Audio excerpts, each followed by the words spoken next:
is your third movie with Star, pero kinakabahan ka pa ba doon? Oo, kasi first time ko mag-attend ng premiere night sa Star Cinema. Oo nga!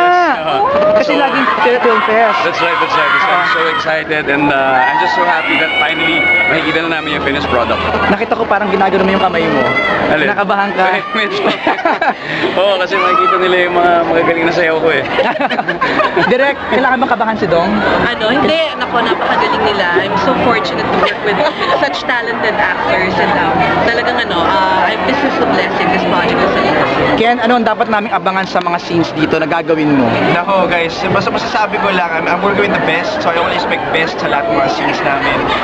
Basta, abangan nyo na lang guys, super solid. Lastly, Bea and Ding Dong, yung pamilya nyo nandito. I saw your mom, yung mga mami niyo nandito, buong pamilya. Anong nararamdaman niyo? Happy, syempre, sino bang gusto niyo po nakashare happiness with but your family? Right. Kasi nung sinushoot namin yun, medyo hindi namin sila nakita eh. So, maganda na ngayon, pakita naman nila yung kung bakit kami hindi nakauwi.